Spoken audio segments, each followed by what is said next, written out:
Jericho Rosales at Janine Gutierrez may pa-hard launch sa 35th birthday ni Janine. Masayang ibinahagi ng mga bituin ng Lavender Fields na sina Jericho Rosales at Janine Gutierrez ang kanilang pagdiriwang ng 35th birthday ni Janine. Sa isang Instagram post ni Jericho noong Miyerkules 2 ng Oktubre taong 2024, nag-upload siya ng ilang larawan nila ni Janine na tila nagpunta sa National Museum at Intramuros sa Maynila. Sa kanyang caption, sinulat ni Jericho, "Happy birthday to my museum, tabing ilog date," na nagpakita ng kanilang masayang pagsasama. Sa comment section, ipinahayag ni Janine ang kanyang pasasalamat kay Jericho, na nagbigay ng kasiyahan sa kanilang mga tagahanga. "I'm so happy, thank you ah," ang sagot ni Janine, na puno ng emosyon at pasasalamat. Noong Agosto taong 2024, nagbigay ng pahayag si Jericho sa ABS-CBN News tungkol sa kanilang tunay na estado bilang magkasintahan. Ayon sa kanya, may espesyal na koneksyon silang dalawa na hindi na maitatanggi. Ito ay nagbigay ng higit pang interes at tuwa sa kanilang mga tagahanga. Nasabik na nakapanood ng kanilang mga eksena sa Lavender Fields.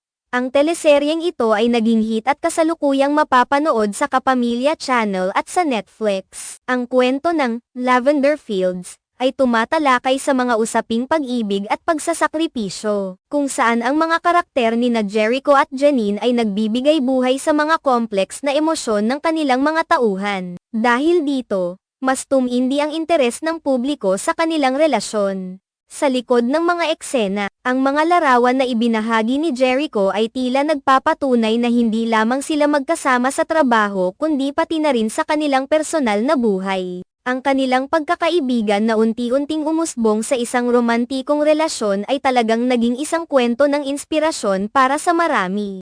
Ang kanilang suporta sa isa't isa ay makikita sa kanilang mga social media posts at sa kanilang mga interviews.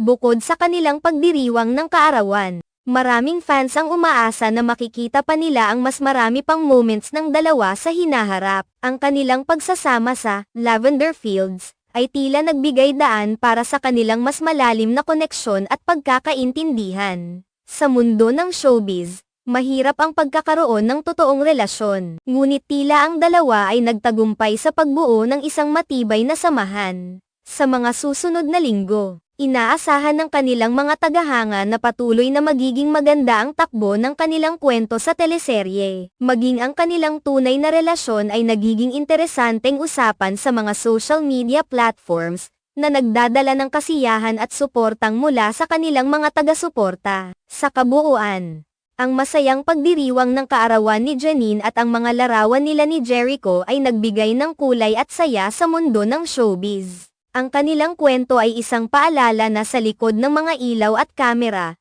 may mga totoong damdamin at kwento ng pag-ibig na bumubuo sa kanilang pagkatao bilang mga artista at bilang mga tao.